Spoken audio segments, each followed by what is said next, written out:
My son told me to disappear. I cut off every co-signed lifeline, house, BMW, tuition, then watched the first domino fall. By morning, panic rang my phone. The phone call came at 9:47 on a Tuesday morning, just as I was reviewing quarterly reports in my corner office overlooking downtown Seattle. 23 years of building relationships in commercial banking, and I thought I knew the sound of every emotion the human voice could carry. But when my son Marcus spoke those words through the receiver, I heard something I'd never heard before: complete dismissal. "Dad, I need you to understand something. You're embarrassing me in front of Rebecca's family. Her parents think they think you're just some middle management guy who got lucky. Maybe it's time you just disappeared for a while." The words hit like a physical blow. I sat there in my leather chair, surrounded by the mahogany bookshelves lined with banking awards, industry recognitions, and photos with senators and governors, and felt something cold settle in my chest. Disappeared. My own son wanted me to disappear. But Marcus wasn't finished. His voice carried that particular brand of cruelty that comes from someone who thinks they're being practical. "Look, Rebecca and I are hosting her family for dinner this weekend at the house. The house you helped us buy, by the way. Her father is a federal judge. Her mother runs a charity foundation. These are serious people, Dad. They have expectations." I could hear Rebecca in the background, her voice sharp with impatience. "Tell him we need space to establish ourselves as adults. Tell him this is what grown children do when they're ready to move on." 24 years old, and she was teaching my son how to cut his father out of his life like trimming dead branches from a tree. "The thing is," Marcus continued, his voice getting stronger with each word, "we've been talking, and we think it would be better if you kept your distance for a while. Just until we figure out our own path, without someone always trying to fix things for us." Fix things for them? I almost laughed, but the sound caught in my throat. 5 years of mortgage payments when Marcus lost his marketing job. The down payment for their house when their credit couldn't cover a loan. The wedding expenses when Rebecca's parents suddenly decided their daughter deserved better than what they could afford. Every emergency, every crisis, every time they needed someone to make things right, they called me. And now I was the problem that needed fixing. "Dad, you still there?" Marcus's voice carried a note of impatience, like I was taking too long to process my own dismissal. "We're not saying forever. Just give us some space to be our own family." Their own family. The phrase echoed in my mind as I looked out my office window at the city I'd helped finance through decades of commercial loans. Projects worth hundreds of millions of dollars bore my signature. City council members called me by my first name. The mayor had my personal cell phone number. But to my son, I was just middle management who got lucky. "I understand," I said quietly, my voice steadier than I felt. "You want me to disappear." "Not disappear, Dad. Just step back. Give us room to breathe." The line went dead, leaving me alone with the dial tone and 23 years of banking expertise that suddenly felt meaningless. I set the phone down carefully, my hands steadier than they had any right to be. Outside my window, Seattle hummed with the kind of energy that only comes from money moving through the system. Construction cranes dotted the skyline, each one representing loans I'd personally approved. Office buildings rose like monuments to deals I'd structured. The entire city seemed to pulse with transactions that flowed through my bank, through my department, through decisions that crossed my desk every single day. But in that moment, sitting in my corner office with its view of everything I'd helped build, I felt invisible. My assistant knocked and entered without waiting for permission, the way she'd done for the past 8 years. Sarah Martinez had worked with me long enough to read my moods from across the room, and apparently, my face was telling a story I didn't know I was broadcasting. "Mr. Thompson, the Morrison Industries call is ready to transfer. They're holding on line 1. I looked at her, this woman who managed my schedule with military precision, who knew my banking relationships better than I knew my own family, who had watched me build a career that most people could only dream of. "Sarah," I said slowly, "what do you think people see when they look at me?" She paused, her hand still on the door handle, clearly not expecting a philosophical question in the middle of a Tuesday morning. "Sir, do I look like middle management to you? Someone who just got lucky?" Her eyebrows rose slightly. "Mr. Thompson, you personally manage over $400 million in commercial accounts. Half the development projects in the city exist because you approve their financing. The governor calls you for economic advice." She paused, studying my face with the careful attention of someone who'd learned to navigate my moods over nearly a decade of working together. "Did someone suggest you were middle management?" "My son seems to think so." Sarah's expression shifted to something between disbelief and indignation. Your son thinks you're middle management? Apparently, I'm embarrassing him in front of his in-laws.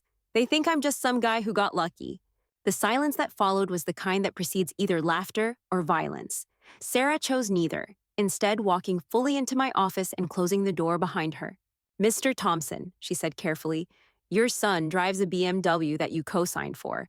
He lives in a house where you covered the down payment. His wife's engagement ring cost more than most people make in 6 months, and unless I'm mistaken, that came from your personal account as well.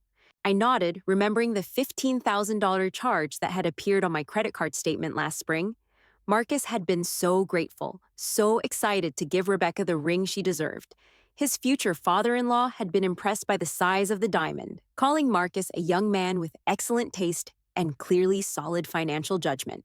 Sarah continued, her voice carrying the edge that appeared whenever she discussed what she called family business irregularities. The wedding last year, the catering, the venue, the photographer, I processed those payments, $47,000. Your son's in-laws thought he was quite the provider, didn't they? They did.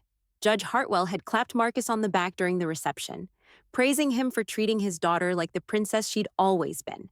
Rebecca's mother had gushed about how lucky her daughter was to marry someone so financially responsible. All of it paid for with money they thought Marcus had earned himself. And now, Sarah said, settling into the chair across from my desk with the familiarity of someone who'd seen me through countless family crises, these same people think you're middle management who got lucky? The irony was almost beautiful in its completeness.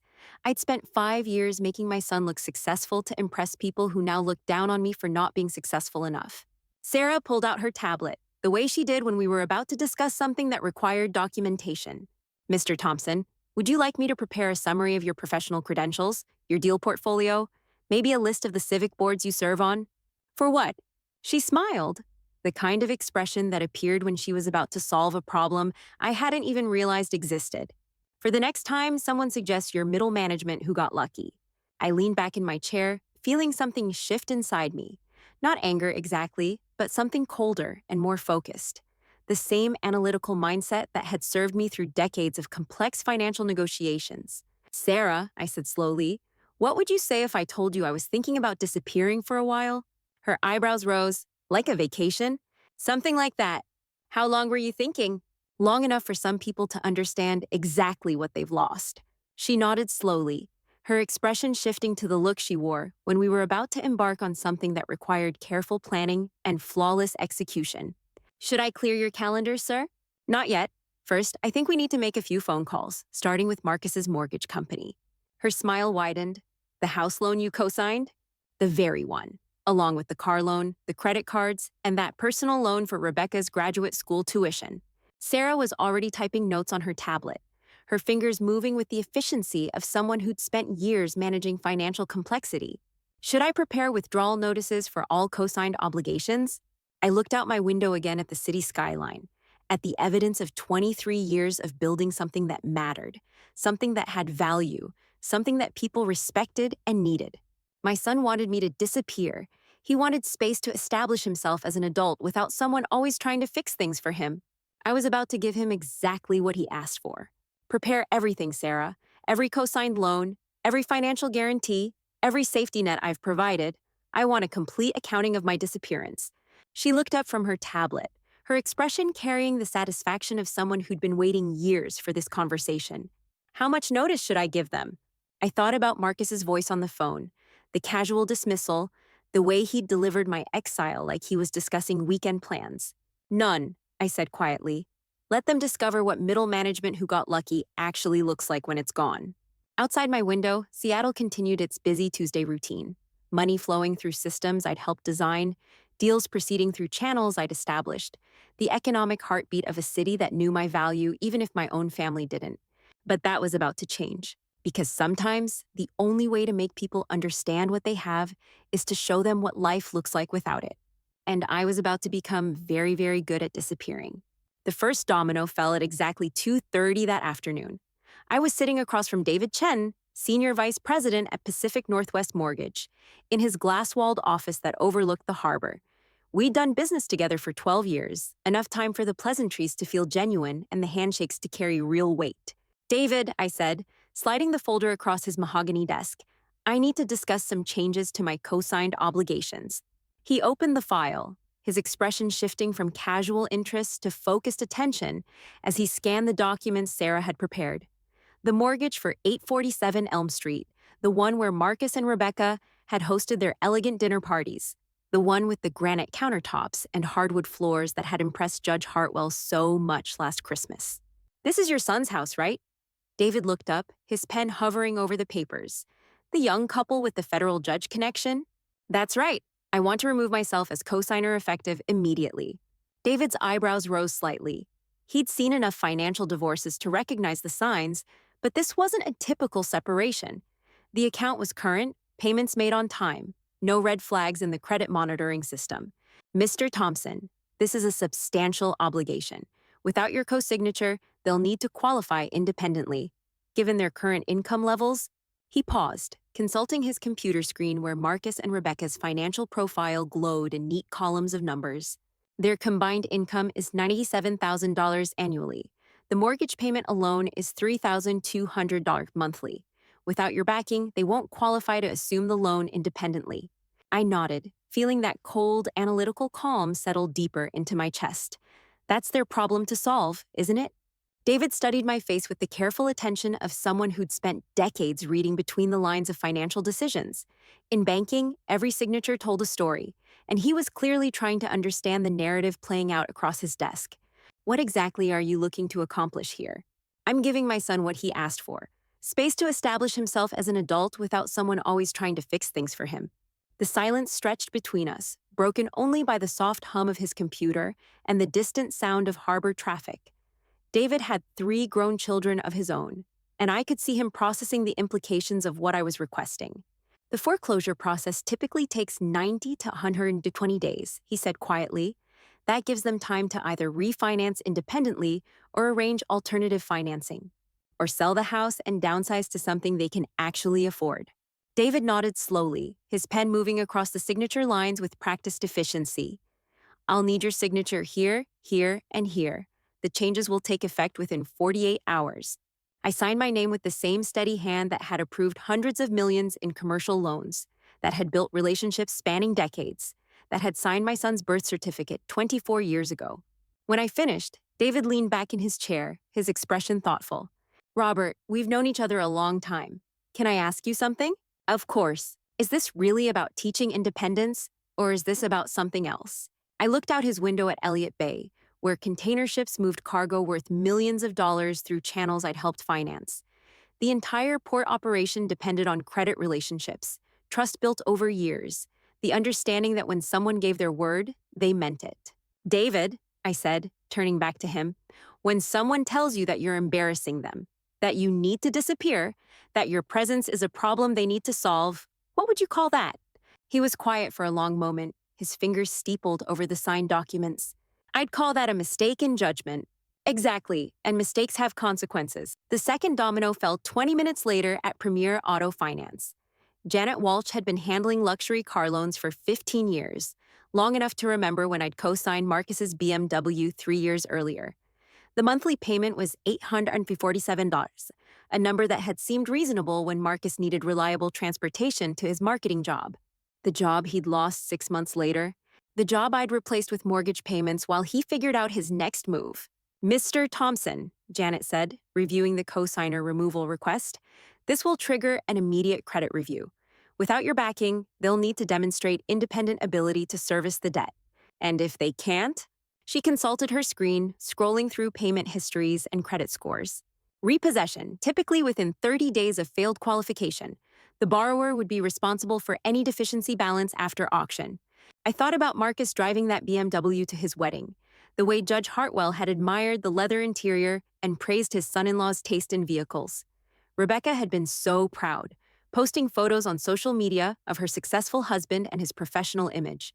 All of it built on my signature, my credit, my willingness to step in when their own qualifications fell short. Process the removal, I said. Janet's fingers moved across her keyboard with efficient clicks. Done. They'll receive notification within 24 hours. The third domino was the most satisfying. Emerald City Credit Union, where Rebecca's graduate school loan sat in my name like an investment in a future I'd apparently have no part in.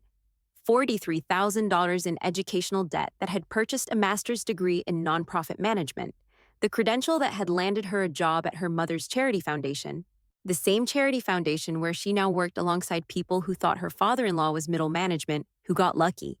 Michelle Rodriguez, the loan officer, looked genuinely confused as she processed my removal request. "Sir, this is unusual. Educational co-signers typically maintain their obligation through the full term of the loan. Are you sure about this?" "I'm sure. The borrower's current income is $34,000 annually. Without your co-signature, they'll need to qualify for loan assumption based solely on their ability to pay." "Which they can't do." Michelle nodded reluctantly. "No, sir, they cannot. The loan will likely go into default within 60 days. Perfect. By 4:30 that afternoon, I dismantled 5 years of financial support with the same methodical precision I brought to commercial loan structures. Every safety net, every guarantee, every backstop I'd provided was gone. Sarah was waiting in my office when I returned, her tablet ready with a summary of the afternoon's activities. "All co-signatures removed," she reported with evident satisfaction. "The mortgage company, auto finance, credit union, and both credit card guarantees. Total obligation withdrawal, $267,000. I settled into my chair, feeling lighter than I had in years. When would they be notified? "Starting tomorrow morning. The mortgage company will call first, probably around 9 a.m. Auto finance typically reaches out within 48 hours. The credit union will send written notice, but they'll also call within the week." "And what happens when they can't qualify independently?" Sarah's smile was razor sharp. "They'll have some very interesting conversations with their creditors." I looked out my window at the Seattle skyline, at the city I'd helped shape through decades of careful financial stewardship. Tomorrow morning, Marcus and Rebecca would wake up in their beautiful house, drive their luxury cars to their respectable jobs, and check their mail like always. But everything would be different, because for the first time in 5 years, they'd be standing on their own financial foundation. And we were about to discover exactly how solid that foundation really was. My phone buzzed with a text message. Marcus, probably calling to confirm the weekend dinner arrangements, the one where I'd been disinvited from my own son's house. I didn't read it. Instead, I opened my laptop and began researching extended stay hotels in Vancouver.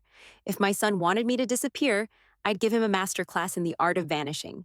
But first, I wanted to be here to watch what happened when middle management, who got lucky, suddenly stopped being so accommodating. The show was about to begin. The first call came at 8:43 Wednesday morning, earlier than even Sarah had predicted. I was in my office sipping coffee from the mug Marcus had given me for Father's Day 2 years ago when my personal phone rang. His name flashed on the screen like an accusation. I let it go to voicemail. The second call came 3 minutes later, then a third. By 9:15, he'd called 6 times, each ring more desperate than the last. I could practically feel his panic radiating through the airwaves, but I kept my attention focused on the Morrison Industries contract spread across my desk.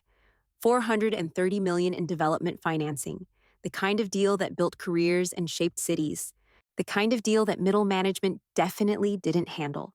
Sarah knocked and entered, her expression carrying that particular mix of professionalism and barely contained amusement that appeared when family drama intersected with business reality.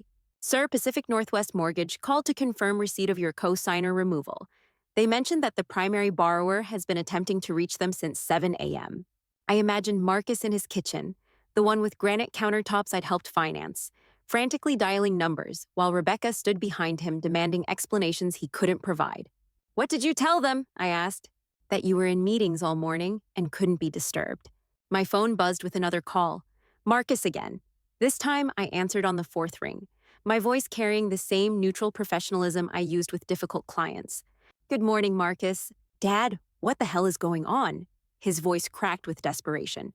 "The mortgage company called this morning saying you removed yourself as co-signer. They're saying we have 30 days to qualify independently, or they'll start foreclosure proceedings."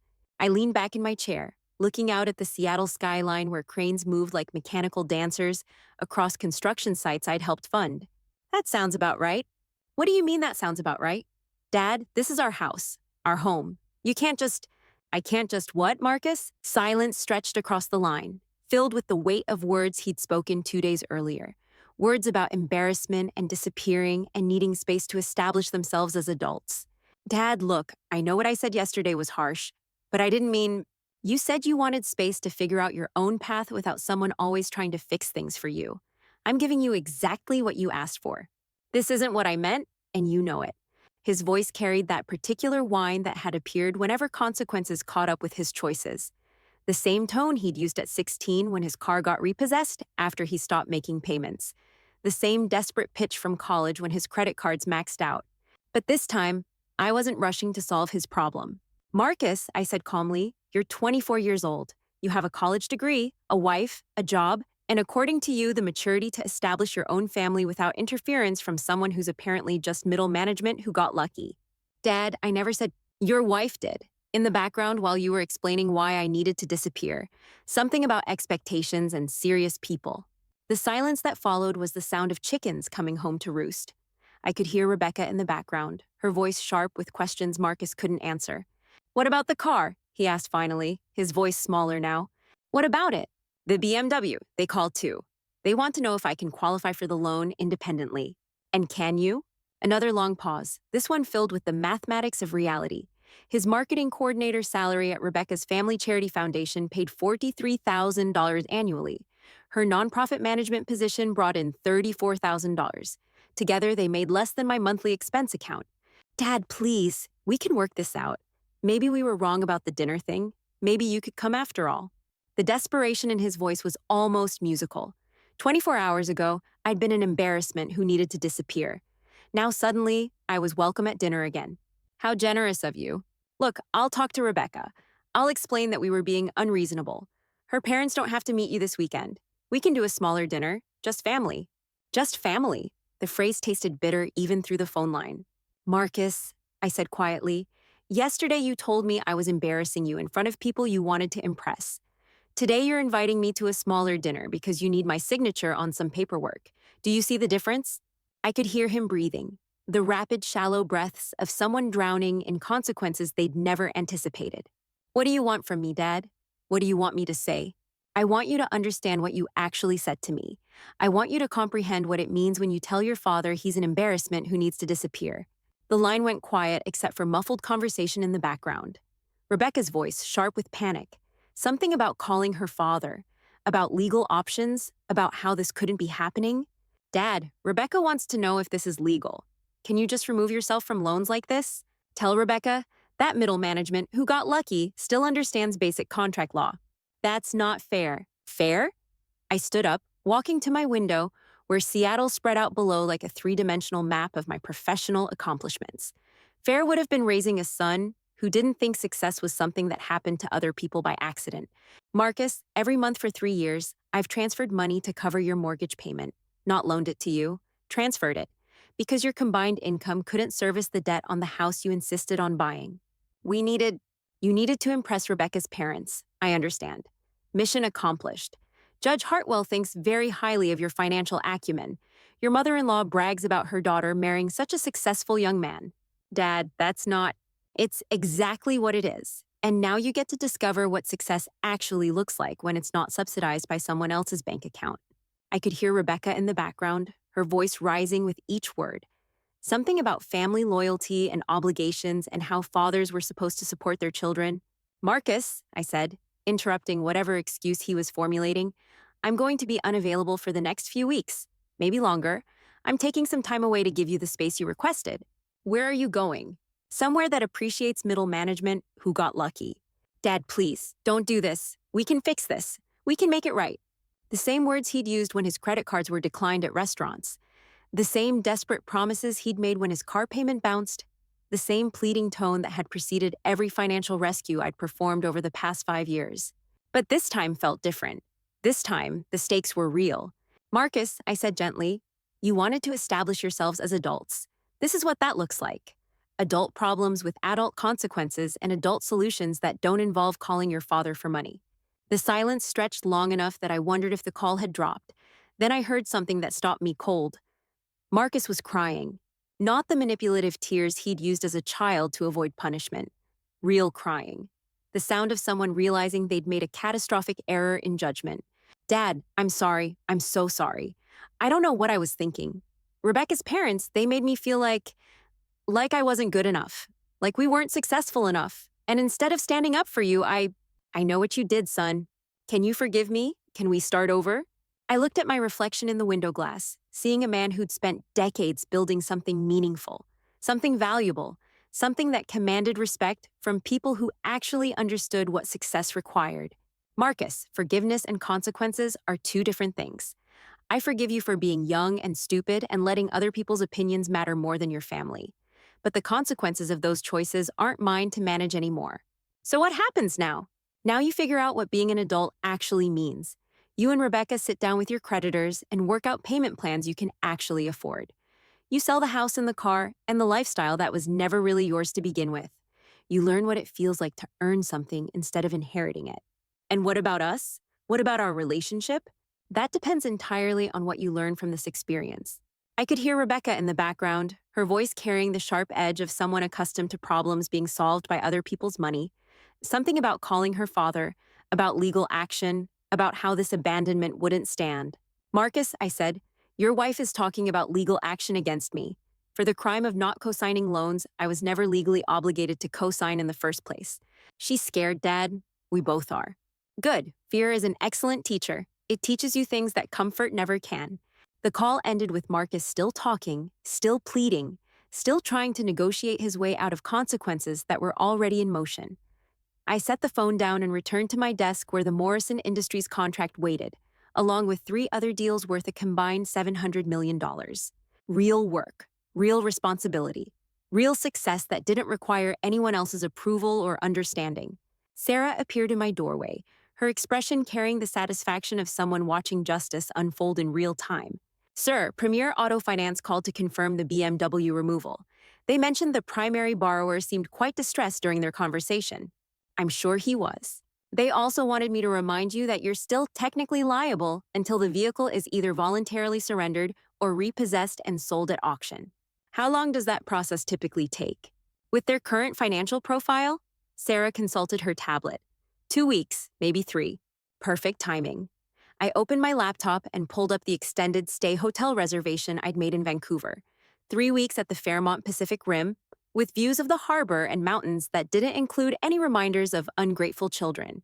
Sarah, I'm going to be traveling for the next month. Hold all my calls except for clients with deals over $50 million. All calls, sir? All of them. Even family? Especially family. She smiled, the expression of someone who'd watched me solve problems for other people long enough to appreciate me finally solving one for myself. I'll make sure your out-of-office message reflects your unavailability for personal matters. As she left, my phone buzzed with a text message. Rebecca this time, her words appearing on my screen like digital desperation. We need to talk. This is affecting my family too. My parents are asking questions I can't answer. Please call me. I deleted the message without responding. Outside my window, Seattle hummed with the energy of money moving through systems I'd helped design, deals flowing through channels I'd established, the economic heartbeat of a city that understood my value. Tomorrow morning, I'd be watching that same energy from a hotel balcony in Vancouver, drinking coffee that tasted like freedom, while my son learned what independence actually cost. But tonight, I had one more call to make, to Judge Hartwell himself. Because if Marcus and Rebecca wanted to play the family reputation game, they were about to discover that some players had been in the league much longer than others. And I was about to remind everyone exactly which league I played in. Judge Harrison Hartwell's home number was surprisingly easy to obtain. 23 years of banking relationships meant knowing people who knew people, and within 15 minutes, Sarah had provided me with more than just a phone number. She'd compiled a complete dossier. Federal judge for 12 years. Before that, a prosecutor who'd built his reputation on white-collar crime. Real estate investments worth approximately $4.2 million. A charitable foundation that had received significant donations from clients I'd personally introduced him to. And most interestingly, a son who worked at Morrison Industries, the same company whose $430 million development deal currently sat on my desk awaiting final approval. The call went through on the second ring. Your Honor, this is Robert Thompson from Pacific Northwest Commercial Bank. I hope I'm not calling at an inconvenient time. Thompson? His voice carried the measured tone of someone accustomed to important calls at unexpected hours. I don't believe we've been formally introduced, though I understand you know my daughter-in-law's family. That's right. Marcus is my son. I was calling because there seems to be some confusion about my professional background, and I thought it might be helpful to clarify a few things directly. The pause that followed was the sound of a sharp legal mind processing unexpected information. In the background, I could hear classical music, the kind of refined atmosphere that Rebecca had been so eager to impress. What sort of confusion, Mr. Thompson? Well, I understand there's been some discussion about my being middle management who simply got lucky in my career. I wanted to provide some context that might be helpful for your family's understanding. Another pause, longer this time. I could practically hear him connecting dots that painted a very different picture than the one his daughter-in-law had been drawing. I see, and what context would that be? I'm the Senior Vice President of Commercial Lending at Pacific Northwest Commercial Bank. I personally manage a portfolio worth over $400 million in active loans. The Morrison Industries Development Project, the one where your son Michael works, that's currently on my desk for final approval. The silence that followed was profound. In the space of 30 seconds, I transformed from an embarrassing in-law who needed to disappear into someone whose decisions could directly impact his son's employment. Mr. Thompson, I think there may have been some miscommunication about your professional standing.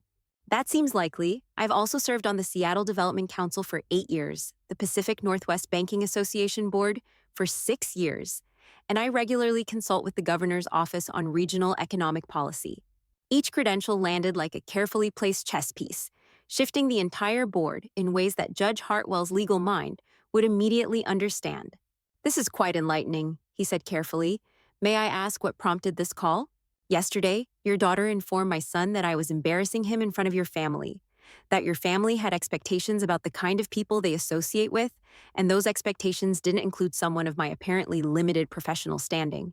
The music in the background stopped abruptly. I could hear movement, probably the judge walking to a quieter room where this conversation could be conducted with appropriate privacy.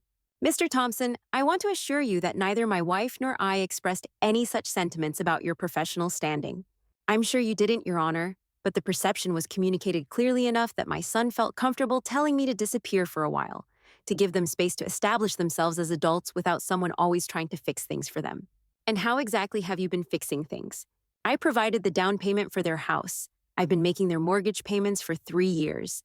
I co-signed their car loan, covered Rebecca's graduate school tuition, and generally ensured that their lifestyle matched the image they wanted to project to families like yours.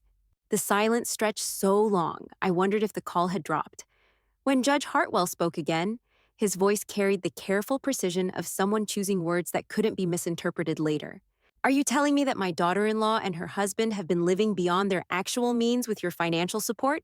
I'm telling you that their combined annual income is $77,000, and their monthly obligations exceed $4,000. The mathematics are straightforward, and you've been covering the difference. Until yesterday, yes. What changed yesterday? Yesterday, I decided to give them exactly what they asked for. Space to establish themselves as adults without someone always trying to fix things for them. Another long pause. In my mind, I could see Judge Hartwell processing the implications of what I'd just revealed. His daughter-in-law had married into what appeared to be a successful young family, but that success was entirely subsidized by the man she'd just insulted and dismissed. Mr. Thompson, what exactly does this mean in practical terms? It means that as of this morning, Marcus and Rebecca no longer have a co-signer for their mortgage, their car loan, or any other financial obligations.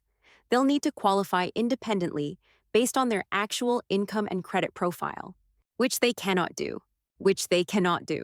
The implications settled between us like dust after an explosion. Judge Hartwell understood power dynamics better than most people, and he was rapidly recalculating the entire family structure he thought he understood. Your Honor, I said gently, I want to be clear that this conversation isn't about revenge or petty family disputes. It's about ensuring that everyone has accurate information about the actual situation. I appreciate your directness, Mr. Thompson. This does put several recent conversations in a rather different light. I'm sure it does. I also wanted you to know that I'll be traveling for the next few weeks, so I won't be available for any family gatherings or discussions about reconciliation. Marcus and Rebecca will need to navigate their current situation independently. Of course, and the Morrison Industries project you mentioned will be evaluated on its merits, just like any other commercial loan application. Your son's employment there has no bearing on my professional decisions. Naturally, but I thought it might be helpful for your family to understand that middle management who got lucky doesn't typically have the authority to approve $400 million development projects. The message was delivered with surgical precision. Judge Hartwell's son worked for a company that needed my approval for their largest project in 5 years. His daughter-in-law had just insulted and dismissed the man whose signature could make or break his son's employer. The power dynamics had shifted completely. Mr. Thompson, I believe there may have been significant misunderstandings on several fronts. Perhaps when you return from your travels, we might arrange a proper introduction. That's very kind of you, Your Honor. I'll have my assistant reach out when I'm back in town. I look forward to it. And Mr. Thompson? Yes, thank you for this clarification. It's been most illuminating. The call ended with the satisfaction of a chess move that changed the entire game. Judge Hartwell was many things, but stupid wasn't one of them. Within an hour, Rebecca would be receiving a very different kind of conversation from her parents than the one she'd been expecting. My phone buzzed immediately. Marcus again. This time, I answered on the first ring. Dad, what did you just do? I had a conversation with your father-in-law about professional courtesy and accurate information. Rebecca's parents want to talk to her right now. Her mother sounded furious, and her father used words I've never heard him use before. That's unfortunate. Dad, Rebecca's crying. She thinks her parents are going to disown her over this. Then perhaps she should have thought about the consequences before insulting the father-in-law she'd never actually met. You talked to Judge Hartwell about our private family business? I talked to Judge Hartwell about the professional mischaracterizations that led to my exclusion from family gatherings. I wanted to ensure he had accurate information about my background and qualifications. What kind of information? The kind that explains why the Morrison Industries development project, the one that employs his son, is currently sitting on my desk awaiting final approval. The silence that followed was the sound of dominoes falling in directions Marcus had never imagined possible. His wife had insulted a man whose professional decisions could impact her brother-in-law's career, her father's business relationships, and her family's entire social standing in Seattle's interconnected professional community. Oh, God, Marcus whispered. Dad, Michael Hartwell works at Morrison Industries. I'm aware of that. And you're evaluating their loan application, among others. Are you going to reject it because of what Rebecca said? Marcus, I've been in banking for 23 years. I evaluate loan applications based on creditworthiness, collateral, and commercial viability. Personal feelings don't enter into professional decisions. But the timing is coincidental. Morrison Industries submitted their application 6 weeks ago. The evaluation process is nearly complete. Nearly complete meant I could delay final approval for another week or two without raising any red flags. Long enough for the Hartwell family dynamics to reach their natural conclusion. Dad, please, don't let this destroy Rebecca's family relationships over something stupid, she said. Rebecca didn't just say something stupid, Marcus. She made a calculated decision to exclude me from family gatherings based on professional snobbery and social climbing. Actions have consequences. Can we fix this? Can we make this right somehow? You can start by understanding that respect isn't something you withdraw when it's inconvenient and restore when you need something. My phone was buzzing with another call, Sarah's extension. Marcus, I need to take this call. We'll continue this conversation when I return from Vancouver. Vancouver? Dad, you can't just leave town in the middle of this. Watch me. I switched to Sarah's call, leaving Marcus with the dial tone and the growing realization that his problems were multiplying faster than his ability to solve them. Sir, Sarah's voice carried barely contained excitement. Judge Hartwell's office called. They'd like to schedule a meeting to discuss the Morrison Industries project. Apparently, there are some family considerations that have recently come to light. How interesting. What did you tell them? That you'd be traveling for several weeks and weren't available for meetings regarding active loan applications. Perfect. Anything else? Rebecca Hartwell Thompson called 3 times in the last 10 minutes. She sounds quite distressed. I'm sure she does. Hold all calls from family members. If it's a genuine emergency, they can contact emergency services. And the Morrison Industries application?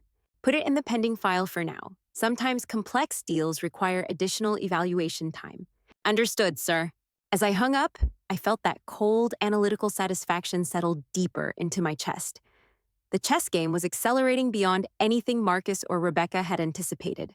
They'd wanted to play social hierarchy games with someone they'd assumed was beneath them professionally, but they'd made a critical error in judgment. They'd challenged someone who actually understood how power worked in their world, someone whose professional relationships extended far beyond their limited social circle. Judge Hartwell would spend tonight having very uncomfortable conversations with his daughter about the man she'd insulted and dismissed. Rebecca would discover that her casual snobbery had potentially damaged her family's professional relationships in ways that couldn't be easily repaired. And Marcus would learn that asking your father to disappear works both ways. Tomorrow morning, I'd be on a plane to Vancouver, watching the Seattle skyline shrink below while my son and daughter-in-law discovered what independence actually cost. But tonight, I had one more call to make, to the governor's office, where my monthly economic advisory meeting was scheduled for next week. Because if we were playing the professional reputation game, I wanted everyone to understand exactly which league I'd been playing in all along. The number was in my personal contacts, right where it had been for the past 4 years. Governor Patricia McKenzie answered her personal line on the third ring, her voice carrying that distinctive blend of political warmth and executive efficiency that had served her through 2 terms in office. Robert, I hope this isn't about rescheduling next week's advisory meeting. The transportation infrastructure discussion can't wait much longer. Actually, Patricia, I'm calling because I'll need to postpone our meeting indefinitely. I'm taking some extended time away from Seattle. The pause that followed was brief but telling.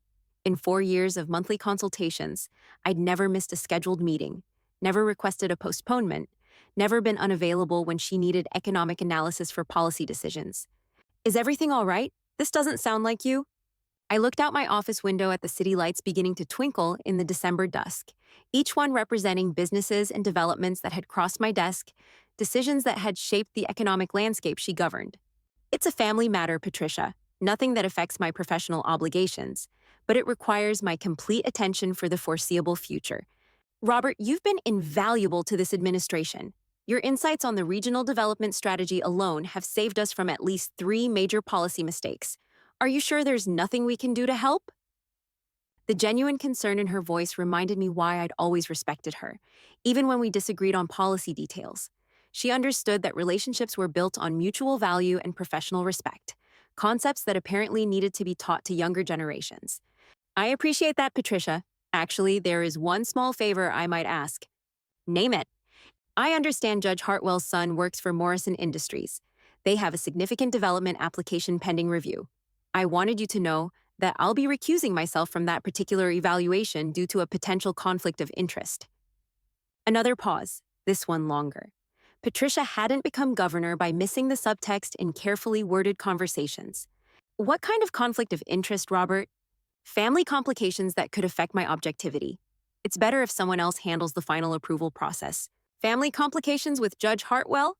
With his family, yes. Nothing that reflects on his honor's professional standing, but enough to require my withdrawal from any business matters that might affect his son's employment. I could practically hear her mental gears turning, processing the implications of what I'd just revealed. Morrison Industries employed over 800 people in the Seattle area. Their development project would create another 2,000 construction jobs over 3 years. Delaying or rejecting their loan application would have ripple effects throughout the regional economy. Robert, this is a $40 million infrastructure project. The timeline is already tight given the seasonal construction windows. I understand the implications, Patricia. That's exactly why I need to remove myself from the decision-making process. I wouldn't want anyone to suggest that personal considerations influenced my professional judgment. Of course not. Her voice carried the careful neutrality of someone navigating political landmines. Who would you recommend to handle the evaluation in your absence? David Chen has the experience and authority to make that determination. He's handled comparable projects before. And his timeline for completion? Normally, 2 weeks. But given the complexity and my need to brief him on the existing analysis, probably closer to 4 weeks. 4 weeks, long enough for family dynamics to reach their natural conclusion, for consequences to fully manifest, for everyone involved to understand exactly how interconnected their professional and personal worlds really were. I'll make note of the timeline adjustment. Robert, I hope your family situation resolves favorably. I'm confident it will, Patricia. Sometimes people need to experience the full weight of their decisions before they can appreciate what they actually had.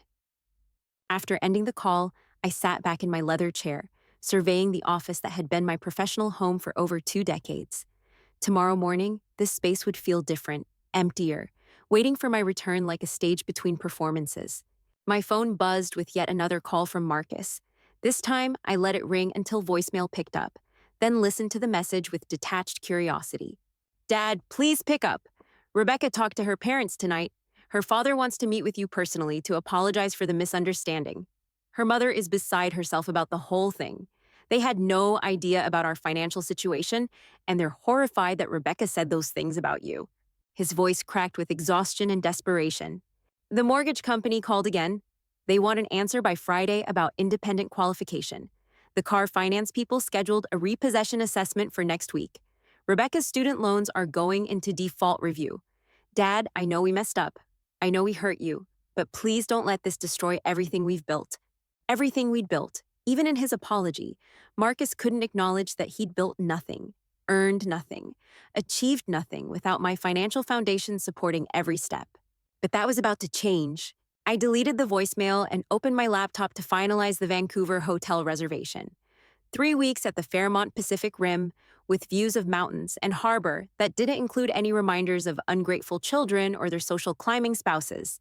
Sarah knocked and entered, carrying a stack of files and her tablet loaded with travel arrangements.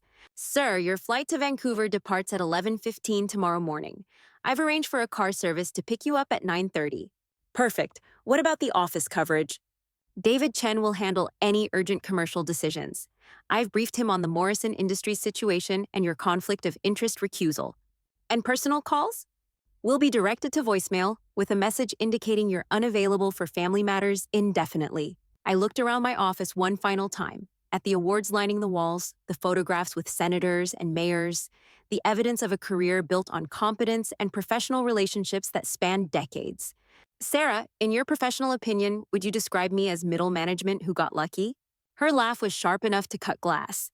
Sir, you personally manage more commercial credit than most regional banks handle in total. The mayor calls you for advice on economic policy. Half the development projects in the city exist because you approved their financing. She paused, her expression shifting to something between indignation and protective loyalty. Anyone who thinks you're middle management who got lucky doesn't understand the first thing about how banking actually works. That's what I thought. My phone rang one final time before I left the office. Not Marcus this time, but Rebecca herself, her voice tight with panic and barely controlled hysteria. Mr. Thompson, this is Rebecca. Please don't hang up. I'm listening. I need to apologize. I need to explain what happened and why I said those things about you. The desperation in her voice was almost musical, like a symphony of consequences finally reaching its crescendo. I'm listening, I repeated.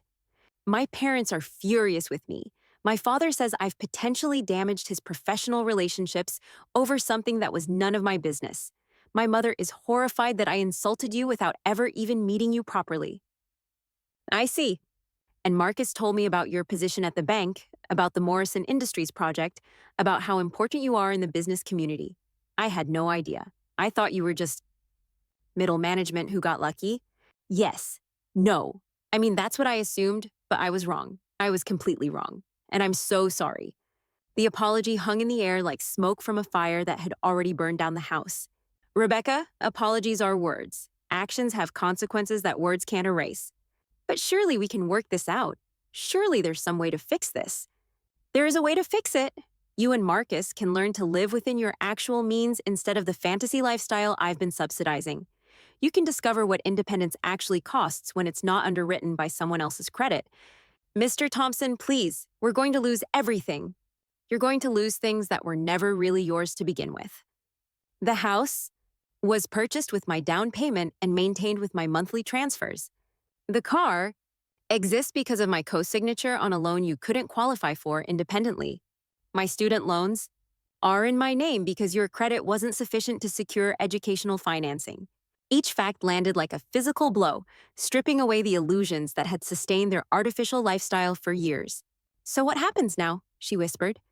Now you learn what it means to earn something instead of inheriting it.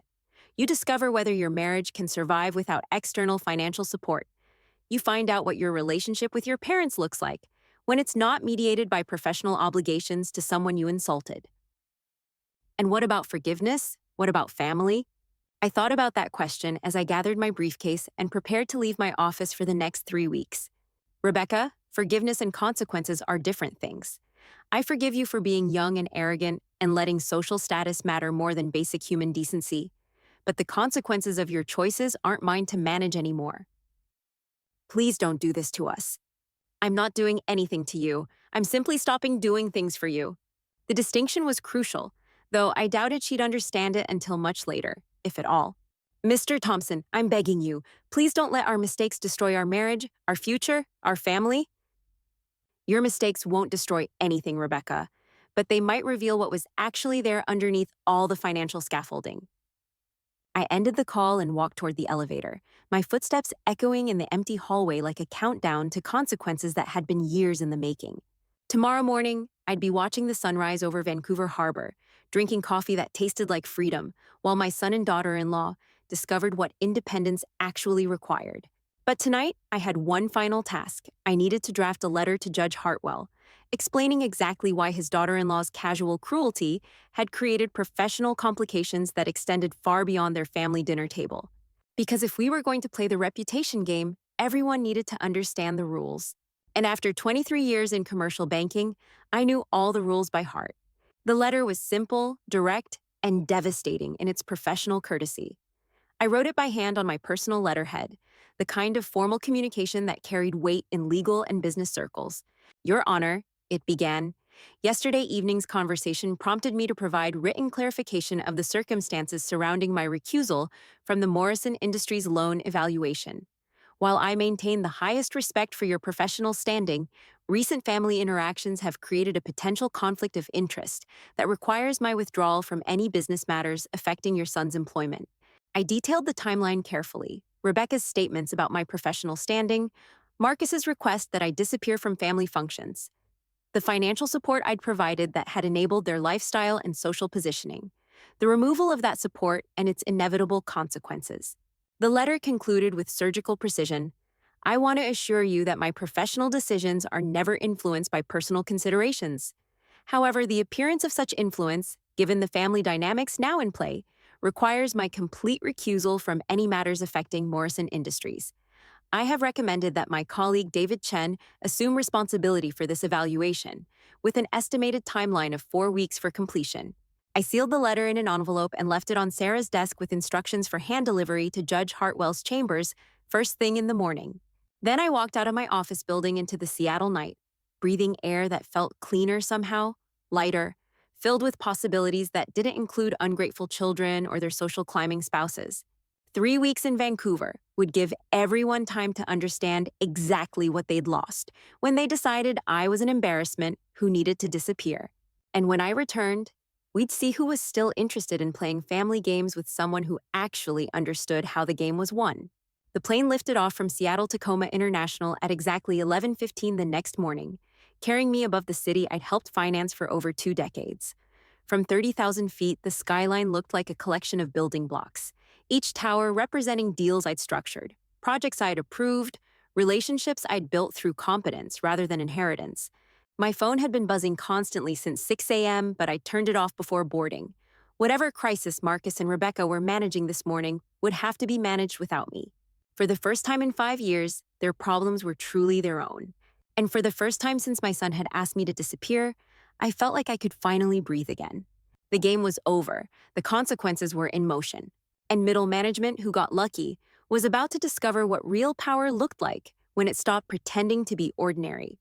Justice, as it turned out, was a dish best served with compound interest and professional connections that extended far beyond anyone's dinner table.